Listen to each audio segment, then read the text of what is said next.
Okay, so today's little investigation is the story of Aeneas and the borrowed hoodie. A story of love, guilt, anger, and betrayal.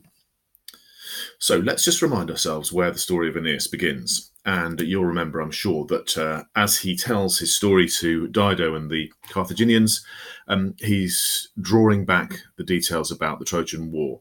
In the confusion of battle, Aeneas is gripped by furor, and we have this sense of him kind of suddenly wanting to die as a heroic warrior. Frenzy and anger drove me on. Suddenly it seemed like a noble thing to die in arms, as he says in Book 2. The frenzy carries him along to the palace. He's been fighting various people and finds himself alone where Helen is hiding in the Temple of Vesta. Remember, the Temple of Vesta is significant because it's where the hearth comes from, and Vesta is worshipped by the Vestal Virgins in Rome. Though there is no fame worth remembering to be won by punishing a woman, says Aeneas, I shall take pleasure in feeding the flames of vengeance. So actually, he's got to a point where he's so willing to ignore his duty as a man and as a soldier that he's going to kill Helen. What brings about that change of direction? Well, the key thing is Venus comes and says, what do you think you're doing? Sort yourself out, go home to your family, and there you can recraft your destiny and have your pietas properly directed. And this is what enables him to follow the instructions he got from Hector. Do you remember Hector came to him in a dream and said to him, look for a great city to establish after long wanderings across the sea. When he gets home, there's going to be this sign of the flame by Ulysses' head, clap of thunder from Jupiter. When they leave, Creusa mysteriously is killed in the departure, and she comes to him as well and says, go and marry a bride in a foreign land. So Book 2 is all about the inner struggle of Aeneas' mortal vision and the immortal plan. And the immortal plan wins out, doesn't it? It sends him on his way with the Trojans to go and fulfill the immortal plan rather than his desire, which is to die in battle. So far, so good. Things seem to be excellent. And Venus says to him, look, I shall tear away from you all around you the dank clouds that veils your eyes and dulls your mortal vision. So there's the shift of direction occurring. If that's the case, how does the pietas get knocked off course? And this is where the hoodie appears. We find him in Book 4 wearing Dido's cloak that she's made for him, glowing with Tyrian purple. There hung from his shoulders a rich cloak given him by Dido, into which she had woven a fine cross thread of gold. And the text even says the work had been a delight to her. So that is where he is off course.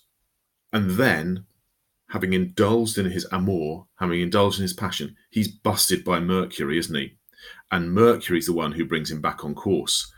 So Mercury turns up, says, are you laying foundations for the high towers of Carthage and building a splendid city to please your? Yes, wife. And we know that Aeneas is not meant to be married to Dido. In fact, he's meant to have found a new bride in Italy. So that little doggy face might be just exactly what Aeneas is feeling. The challenge, have you entirely forgotten your own kingdom and your own destiny? Here, again, the immortals have to step in where Aeneas' mortal vision has derailed him and brought him back online through immortal intervention.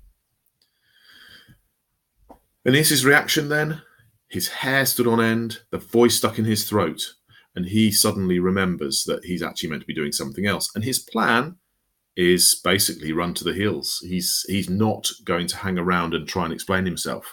He ordered them to muster the men on the shore and keep secret the reason for the change of plan. He's worried that the Carthaginians might try and stop the Trojans from leaving. Meantime, he himself would try to make approaches to her. Well, we'll remember that Dido knows exactly what's going on and confronts him before cursing him that she'll follow him not in life but in the black fires of death. So again, Aeneas overcomes amour not because of his sense of pietas, but because of immortal intervention.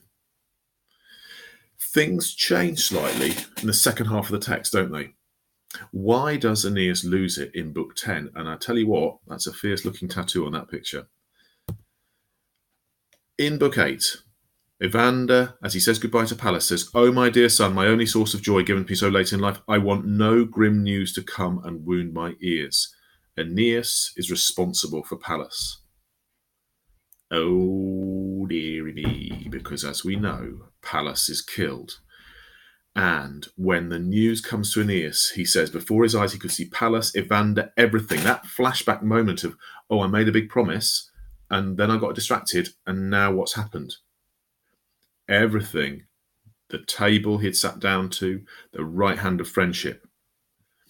And the result is the furor overcomes Aeneas once again. He is involved in human sacrifice, he kills Mezentius and Lausus, and in the battle, everything that stood before him he harvested with the sword. This time it's not amour, it's furor that overcomes him. But after the guilt and furor, what's left? Where does Aeneas end up? Well, the expression of his regret, I think, is really interesting. In Book 11, line 73, then Aeneas brought out 2 robes stiffened with gold and purple threads which Sidonian Dido had long since made for him with her own hands, picking out the warp in fine gold, and the work had been a joy to her. That's right. He's still got her hoodie. When he dumped her, he went away with that hoodie. Does that suggest that in some way Dido still has a place in Aeneas's heart? But the interesting thing about it is, in the end, the emotion of the death of Pallas is more powerful. To try and assuage his guilt, try and cover up and deal with his guilt, he uses the love he's still got for Dido. I would suggest that even in the second half of the text, he still is carrying some sense of love for Dido in his heart. And then at the moment of great and emotional intensity, at the death of Pallas, he turns to that symbolic gesture of taking Dido's cloak and using it in the funeral. So the borrowed hoodie eventually ends up on the pyre and is burnt with the body of Pallas. And I think that tells us a little bit about how Aeneas, all the way through the text, is still driven by his mortal desires, even though he has immortal responsibilities. And hopefully that's helpful in thinking about the personality of Aeneas.